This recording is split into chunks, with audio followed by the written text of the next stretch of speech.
আদম আলাইহিস সালামের যুগেও বিশ্ব নবী সাল্লাল্লাহু তাআলা আলাইহি ওয়াসাল্লাম নবী ছিলেন। এমনকি বিশ্ব নবী আমার বলেন আল্লাহ পাক রব্বে কায়নাত যেই সময় হযরতে আদম আলাইহিস সালামকে সৃষ্টি করার জন্য আপনার মাটিকে একত্রিত করলেন, সেই মাটিতে এখনো বৃষ্টি বর্ষণ হয় নাই। মহান আল্লাহ পাক রব্বে কায়নাতের নবী আমার বলছেন আমি সেই টাইমেও নবী ছিলাম। জোরে বলি সুবহানাল্লাহ। দুনিয়া সৃষ্টির পূর্বে নবী ছিলেন, এখনো নবী আছেন, কিয়ামত পর্যন্ত নবী থাকবে। এটা হলো কোরআনের বিধান। বর্তমান সময়ে আপনার ঈমান টিকিয়ে রাখা বড় দায়, কারণ কিছু আপনার ইহুদি এজেন্ট যারা ইহুদির তরফ থেকে সাহায্য প্রাপ্ত আপনার কিছু বক্তা এই সমাজে বের হয়েছে।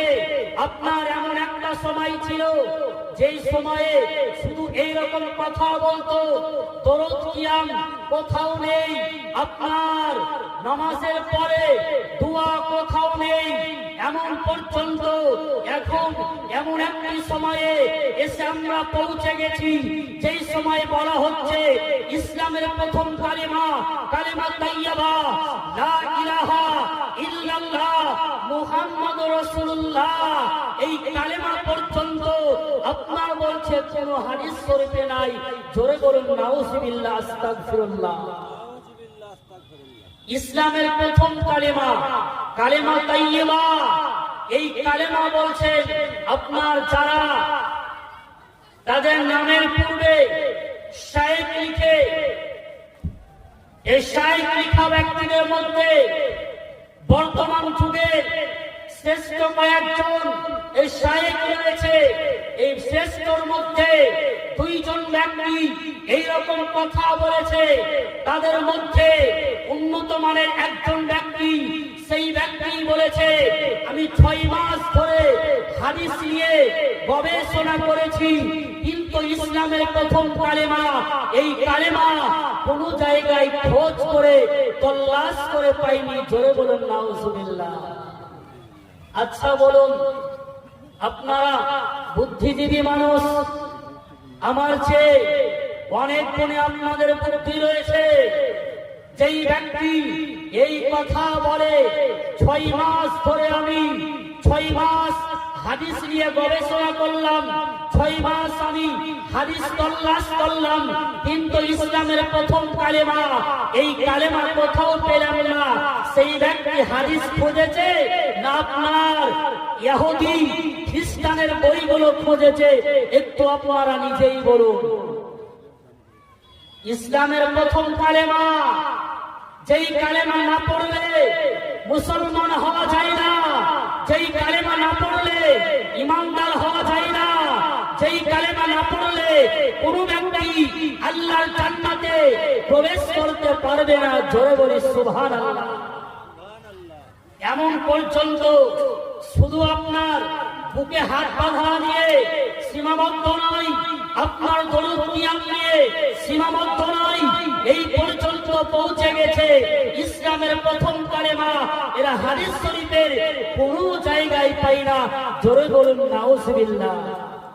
শুধু তাই নাই, তাদের মসলা হলো, ফতোয়া হলো মসজিদের দেওয়ালে।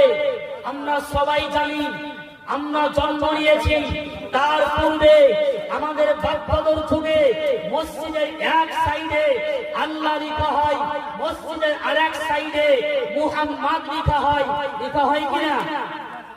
আর একটু জোরে বলি, মসজিদের মিম্বারের এক সাইডে আল্লাহ আর এক সাইডে মুহাম্মদ লেখা হয়। আপনার একজন ব্যক্তি তাকে প্রশ্ন করলো, আচ্ছা মাওলানা সাহেব, আচ্ছা সাহেব, কোন ব্যক্তি যদি মসজিদের মিম্বারের এক সাইডে আল্লাহ লিখে অপর সাইডে মুহাম্মদ লিখে, এই লেখাটা কি জায়েজ না হারাম না শিরক? সেই ব্যক্তি উত্তর দিচ্ছে আপনার আল্লাহু আকবার, নারে তাকবীর, নারে রিসালাত, দ্বীন ইসলাম উলামায়ে আহলে সুন্নাত। এই দেখুন, এই সভার আকর্ষণীয় জীবনী বক্তা উপস্থিত হয়ে গেছেন। বেশি সময় নিব না, মাত্র আপনার কয়েকটি হাদিস বলেই আমার আলোচনা সমাপ্ত করব। এই যে আপনার বলতেছে মসজিদের মিম্বারে এক সাইডে আল্লাহ, অপর সাইডে মুহাম্মদ লিখা, এটা হলো শিরক, এটা হলো হারাম। এই কথাটা আদৌ কি আপনার সঠিক না আপনার বেঠিক? আপনাদের সম্মুখে একটু ভালো করে বলে দিই। আমি কুরআন শরীফের সূরা ফাতার 29 নম্বর আয়াতের বিশেষ অংশ পাঠ করেছি।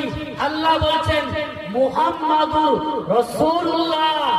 আচ্ছা বলুন, এই আয়াত যদি আপনার আলাদা আলাদা করে লেখা হয়, যিনারা আরবি আপনার জানেন, যিনারা আরবি লিখতে জানেন, আপনারা শব্দগুলোকে আলাদা আলাদা করে লিখুন।